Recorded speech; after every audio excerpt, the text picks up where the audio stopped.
Hey guys, welcome back to the channel. In today's episode, we're going to be looking at the famous Immortal Warriors, otherwise known as the Berserkers. Throughout history, generals, emperors, and warriors have sought the fountain of immortality to no avail. Today, we're going to look at the Berserker warriors who were thought to have attained immortality. So, let's get into today's video. But you forgot to say something. Bro, you're gonna have to stop interrupting my videos because it spoils the entire flow. Please. Okay, just say it once and then I'll leave. Don't forget to like, share and subscribe to the channel. In Old Norse written corpus, berserkers were those who were thought to have fought in a trance-like fury, a characteristic which later gave rise to the word berserk, which literally means furiously, violently or out of control. Eventually, berserkers became so fearsome that they were entirely outlawed in the 11th century.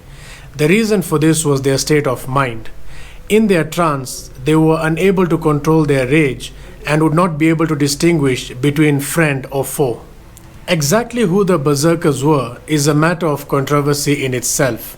Originally, the term is thought to have emerged in reference to a specific hero in Norse mythology who fought without armor, thus earning the name Berserker or Berserk, which means bare-skinned. Then, during the saga period which lasted between 870 and 1030 CE in Iceland and Scandinavia, a group of warriors arose known by the same name before their sudden disappearance around the 12th century CE. Some argued that there were two types of berserkers. One, those who wore bare skin and channeled what was known as the bear energy, and number two, Ulfionar, or those who wore wolf skin and channeled the wolf spirit. For simplicity, we'll group both of those to refer to them as berserkers. It is proposed by some authors that the berserkers drew their power from the bear or the wolf and were devoted to the bear-wolf cult, which was widespread across the northern hemisphere. In battle, the berserkers were subject to fits of frenzy. They would howl like wild beasts, foam at the mouth, and gnaw at the rims of their shields. Now that would not be a sight you would want to see if you are on the other end of the battle against the Vikings. According to belief, during these fits, they were immune to steel and fire and made great havoc in the ranks of the enemy. The ability of the berserker to not feel pain and fight despite sustaining several battle wounds has been stated in several Nordic texts and history. Some scholars have interpreted those that could transform to a berserker as Hamramar or shape strong, literally able to shape shift into the form of a bear or a wolf. During the Nordic times, berserkers were used as personal protectors to the king or emperor, while others were used as elite warriors in the army. King Harald Fairhair used berserkers as what was known as shock troops and broadened his sphere of influence. He would basically send in the berserkers first in battle to shock the opposing army and instill fear in them before even the battle had begun. Now then, when we say the berserkers were immortal, we don't literally mean that they would not die, but they would go into war as if they were expecting death and not fearing the fact that they were going to be killed in battle. Sources describe several other characteristics that have been ignored or neglected by modern commentators. Snorri's assertion that neither fire nor iron told upon them is reiterated time after time. The sources frequently state that neither edged weapons nor fire affected the berserkers. Similarly, Hallfraki's champions refused to retreat from iron or fire.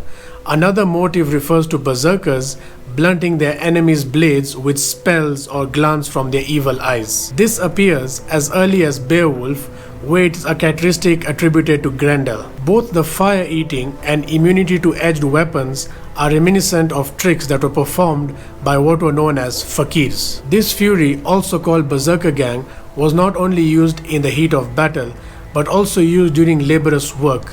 During this trance, men were seen to perform feats that were otherwise supernatural or beyond the human ability to do such feats of strength.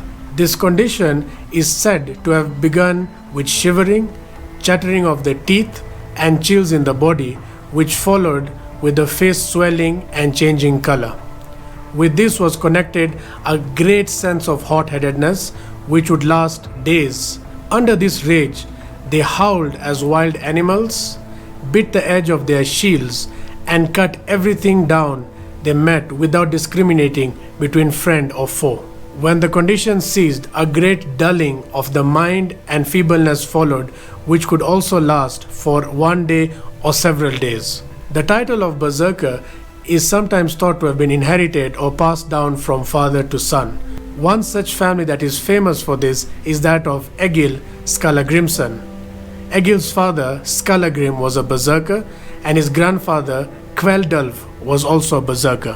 When Viking villages went to war in union, the berserkers often wore special clothing like bear or wolf skin to differentiate them from the rest of the army so that they would know that these were berserkers. This was because berserkers would be unable to differentiate between friend and foe and would often attack anyone in his path. In this way, with separate clothing, allies then knew who were berserkers and also knew to not get into their way during battle. Some scholars have argued that this form of berserker rage was caused voluntarily by the consumption of the hallucinogenic mushroom or massive amounts of alcohol. Do these explanations suffice to explain how a man could turn into a murderous rage, that he felt no pain and became in physical strength and self-identity an animal? Also, berserkers were effective warriors and proficient in the art of fighting without the use of modern weapons. Therefore, the theory of consuming alcohol before war seems a little bit far-fetched unless they had great control over themselves under the influence of drugs. One theory of the berserkers suggests that the physical manifestations of the berserker, alongside their rage, was as a result of self-induced hysteria, initiated before battle through a ritualistic process also known as Afeth Namar, which included actions such as shield biting and animalistic howling. In relation to this theory, scholars have stated that this trance was self-induced by conducting some rituals that connected the berserkers with the god Odin himself. A final point worth noting is that the crucial aspect relating to berserky is their identification with Odin in many aspects. Not only are they explicitly portrayed as warriors sacred to him, but the influence of the god manifests in the warriors themselves. Odin himself as a god was considered a shape changer, and it has also been argued that he occupies the role of god of death in Norse mythology. We may never know with certainty what happened in the battlefields of history, but what lacks in all these theories about berserkers is that they miss the heart of the matter. No sufficient explanation can be given as to how these warriors were so proficient in battle, yet they could completely dissociate themselves from reality and possess almost superhuman-like strength. What do you think? Were the berserkers able to self-induce this rage through a ritualistic process, or were the berserkers just normal warriors under the influence of drugs? Leave your comments below and let me know what you think. Until then, we'll catch you next time with another episode of Facts About Anything and Everything. Thank you.